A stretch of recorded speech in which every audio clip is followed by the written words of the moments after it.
Assalamualaikum warahmatullahi wabarakatuh. Perkenalkan, nama saya Muhammad Iqbal Fariji. Saya dari Fakultas Ekonomi Bisnis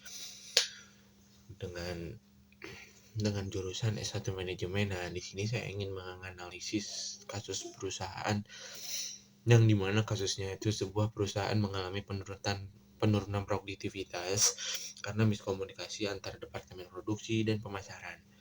Dan departemen produksi merasa bahwa departemen pemasaran tidak memberikan spesifikasi produk yang jelas, sedangkan departemen pemasaran merasa bahwa departemen produksi tidak mampu memenuhi target produksi. Nah, untuk yang pertanyaan pertamanya itu yaitu identifikasi hambatan komunikasi apa saja yang terjadi dalam kasus ini.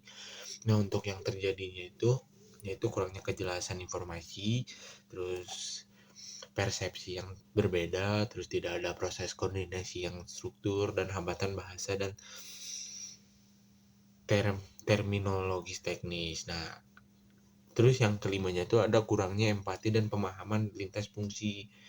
Nah, untuk yang pertanyaan dari keduanya itu bagaimana cara mengatasi masalah komunikasi tersebut. Nah, untuk mengatasinya itu yang pertama meningkatkan kejelasan informasi, yaitu dengan buat dokumen spesifikasi produk yang terstandarisasi dengan format yang mudah dipahami semua pihak. Dan untuk yang keduanya itu membangun proses koordinasi, yaitu terapkan rapat koordinasi rutin antara tim produksi dan pemasaran untuk membahas spesifikasi target dan kendala. Dan untuk yang ketiganya itu mengatasi perbedaan persepsi, yaitu lakukan sesi klarifikasi untuk menyamankan pemahaman dan menjelaskan sudut pandang kedua pihak. Dan untuk yang keempatnya itu pelatihan dan penguatan pemahaman, yaitu selenggarakan pelatihan lintas fungsi untuk meningkatkan pemahaman masing-masing departemen tentang pekerjaan dan tanggung jawab satu sama tim. Dan untuk yang kelimanya tuh tunjuk tim atau orang penghubung, yaitu tunjuk seorang koordinator komunikasi lintas departemen yang bertugas memvalidasi informasi yang diterima dan disampaikan. Dan untuk yang pertanyaan dari ketiga, yaitu saran apa yang Anda berikan untuk meningkatkan efektivitas komunikasi antar kedua departemen. Nah, itu tuh ada beberapa saran dari saya gitu ya.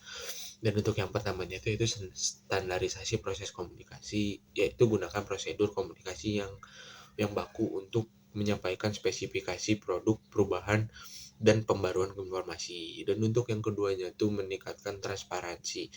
Pastikan setiap keputusan atau perubahan disampaikan kepada semua pihak yang terlibat. Terus gunakan papan kemajuan dan dashboard untuk melacak status produksi dan pemasaran secara real time. Dan untuk yang ketiganya tuh membangun penghubung yang kuat, yaitu selenggara kegiatan untuk meningkatkan hubungan interpersonal antara anggota kedua departemen, seperti team building. Dan untuk yang keempatnya tuh evaluasi dan umpan balik. Nah, jadwalkan evaluasi berkala untuk mengidentifikasi masalah baru dalam komunikasi dan menentukan solusinya. Dan untuk yang kelimanya tuh melaraskan tujuan. Pastikan kedua departemen memahami tujuan bersama perusahaan sehingga mereka dapat bekerja menuju arah yang sama tanpa konflik. Dan untuk kesimpulannya itu yaitu masalah komunikasi dapat diselesaikan dengan membangun kejelasan struktur dan empati antar departemen. Dengan menerapkan saran di atas, komunikasi antar departemen produksi dan pemasaran akan menjadi lebih efektif sehingga produktivitas perusahaan dapat meningkat. Oke, sekian dari saya. Wabillahi taufiq wal hidayah. Wassalamualaikum warahmatullahi wabarakatuh. Dadah.